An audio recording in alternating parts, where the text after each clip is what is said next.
Welcome back to the special Radio Row edition of One on One. We have yet again another guest here, and it's former Super Bowl champion Jason McCourty, and also him and I, brothers in high school. That's right. We went to the same high school, Via Fidelis, St. Joe's Regional High School. Really big time stuff. First off, Jason, how's everything going, man? I was going good. I was a lot of years before you Oh in yeah, high school, so the I'm brotherhood a lot stands. older. It But yes, does. it definitely still stands. So now I'm doing good. Happy to be out here in New Orleans.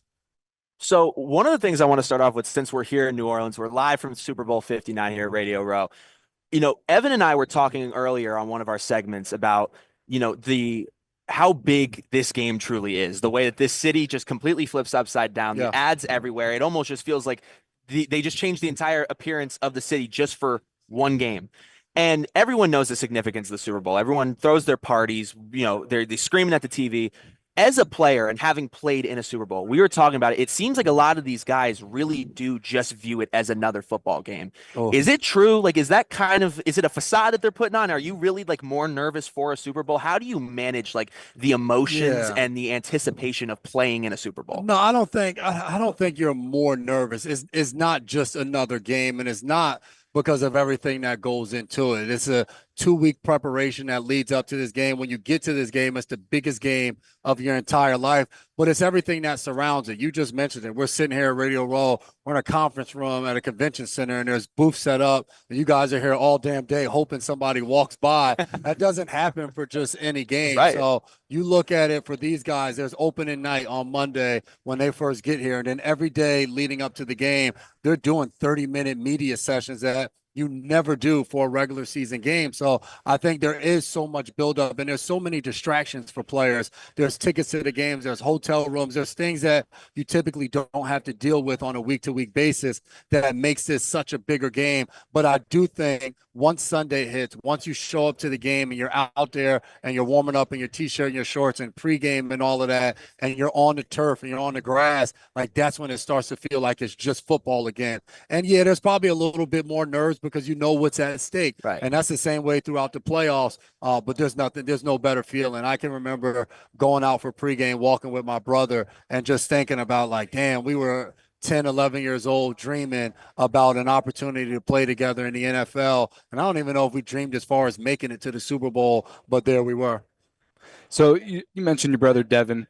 I think it's so cool. You guys went pretty much every step of the way with each other in terms of your football career, starting, when you were younger, then at St. Joe's, and then at Rutgers, and then you both played on the Patriots together. Just walk us through that experience of really going through your football career. I know you had a few different stops with other teams, but you played at every single level with your brother Devin. What did that mean to you? And then how did you guys push each other to make each other the best possible football players you could be? Man, it meant so much. And I'll start the ladder of that. Of you talk about us pushing each other. So when we were in high school at St. Joe's, we played basketball as well. And we'd be in the middle of a timeout, and our head coach would have to tell us to shut up because me and him would be bickering back and forth because he didn't think I was playing good enough defense, or I thought he should have made a shot.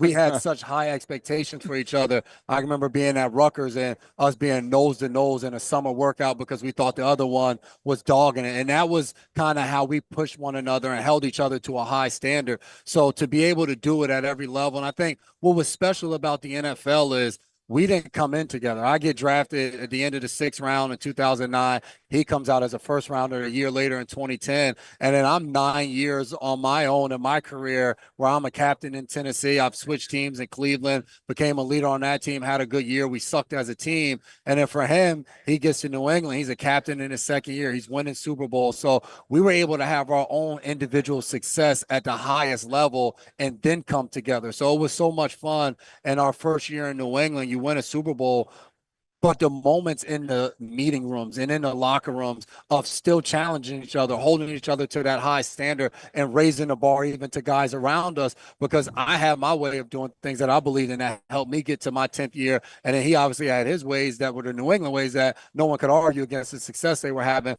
So we would always have differentiating points and go back and forth. But I think ultimately we were able to raise the level of play for one another. Now, the night that you and your brother won the Super Bowl with the Patriots, I know for a fact that a younger me was screaming at the TV, enjoy the whole night. I am a lifelong Patriots fan. Love it. So I do have to ask you this question. You know, when you look at the New England Patriots throughout the entire decade, really throughout the course of 2 decades, Yep. it was always they were the team to beat. And it wasn't just, it wasn't, there could be, they may not even be the best team in the league that season, but they were the team to beat. Always star-studded, Hall of Famers left and right. When you look at just back on your time with the Patriots, so many notable figures from the last 2 decades of football. What are your relationships like still with like members of that team that you were on? You don't talk to guys as much as when you're playing. Right. Deron Harmon, I'm still really close with. Kyle Van Noy, still talk to all the time. And then when you see guys, me and Deb were at an event yesterday. We ran into James White's cousin. That's awesome. And oh, wow. You meet different people. And whenever I see Sweet Feet when I'm in New England, and Pat Chung, I talk to every now and then, Nikovic, a lot of different guys that you don't see all the time. But this past year, still working with the Patriots. Brian Hoyer was at his house. So there's so many different guys that you always keep in touch with. When me and Deb were doing our podcast, we had Big Vince Wilfork on. Love there. it. So love it. All of those different guys. Slater's a guy I talk to all the time. One of the best human beings I've ever been around. So phenomenal special teams, man. We love Slater. Yes, those relationships you build in a locker room. A lot of times, once guys separate, you don't talk as often. But as soon as you get together, it's like you haven't missed a beat. I was in a hotel lobby today, sitting down talking with Derrick Henry and Delaney Walker, 2 guys I played with in Tennessee, awesome. And we're just laughing, having a good time. So you miss the moments you had in that locker room, but whenever you get back together with guys, you just pick up where you left off. Now, one of your coaches, he's back in the game, and that's Coach Bill Belichick, but in college now. And I just want to get your thoughts on that move specifically. Obviously, Bill, very notable, one of the best NFL head coaches there has ever been, but now he's taking a little bit of a different direction. What do you think it's going to be like for Coach Belichick to coach in college? What is his demeanor going to have an impact on in terms of these players that he's going to coach? Yeah, I think Bill's going to be himself. I don't think we're going to see this drastic change and this smiley guy that's just cheerful all the time.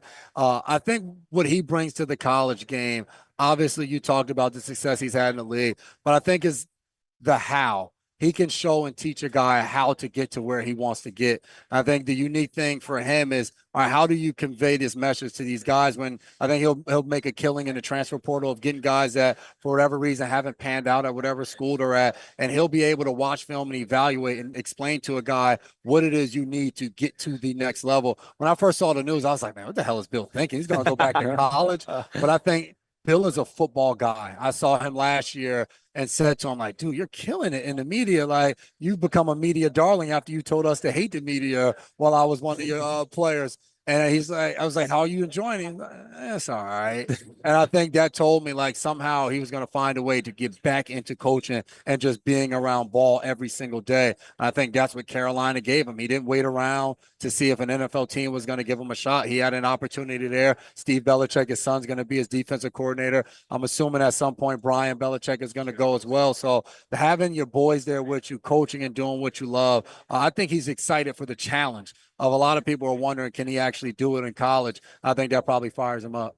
Do you think instead of we're on to Cincinnati, it'll be like we're on to Virginia Tech, we're on to Boston College? Oh, 100%. And the crazy thing about Bill, he'll say those things and he'll know exactly what he's doing. Like it won't, like he'll have planned to say it because he knows he's going to get a reaction from everybody. One last question that I have for you, because there's so many comparisons drawn, I guess, very recently, and rightfully so. The Chiefs are going for a three-peat, and their 4th ring in the last 5 years. So obviously the comparisons are getting drawn to the New England Patriots, which you got to be a part of that dynasty. Is there anything about this current Chiefs, dominance over these last 4 or 5 years? Is there anything that you've seen in their play style or in Andy Reid's coaching or in any of their culture that you think is very similar or at all similar to like what was going on during the Patriots dynasty, or something that is so conducive to just such repeated success like that? I think the main thing Belichick's saying used to be every day, he would tell us, you can't win until you keep from losing. And that was just basically, don't go out there and just blow the game. We watched it all the time. When you're watching the game on Sunday and it's less than 2 minutes left and you're wondering why the head coach isn't calling a timeout. And the next thing you know, they run out of time. The Chiefs and the Patriots, you're going to have to walk in and beat them. They aren't going to lose the game. I think aside from that is the ability of both franchises to adapt or adjust. You look at it when Brady was there, when they won their first 3 Super Bowls, it was a young Brady built off defense. When they won the next 3, as Brady kind of continued to grow, it was the Brady show. And then you look at the Chiefs, they had Tyreek Hill. You lose Tyreek Hill, and then you win last year during a season where I remember they lose on Christmas to the Raiders. And it was like, this Chiefs team is cooked. Like, there's no way they're going back. And Spags has their defense playing at an incredible level. And even this year, throughout the entire season, they're winning game after game, and we're just waiting for it to collapse. And they continue to find a way to win. So I think that kind of ability to withstand whatever pressure is out there to come up victorious is similar with both franchises. Well, Jason, I got one more question for you as well. Another question regarding the college landscape of things, and specifically what's going on with Rutgers. Definitely making improvements each and every year under Greg Schiano. Obviously, Isaiah Pacheco, a product of Rutgers. Awesome running back, came from New Jersey. Got to love it. But I just want to get your thoughts on the direction that Coach Schiano has this Scarlet Knights program going. Yeah, I love it. Schiano's my guy. He recruited me. I played there for him for 4 years. Fired up for the direction we're going. We just got to we got to win some of those close games. We lost a tough one to Illinois. We lost in the bowl game to Kansas State. The bowl game was hard. I was watching that. Games that we got to win, but Schiano does it the right way. He challenges those guys to not only be good football players, but good people as well. A lot of who I've become, not only on the football field throughout my career, but as a person, as a father, as a husband. There were some sayings that Schiano used to say when I was 18, 19 that I absolutely hated. And they're things that I'm saying to my kids now. So with him being back, I'm hoping that we continue to raise the level. Well, Jason McCourty, thank you for joining us, man. It was really a great time. We will have a little bit more one-on-one right after this short break. Once again, though, Jason, thank you so much. Appreciate you guys. Appreciate you for taking the time. We'll be right back.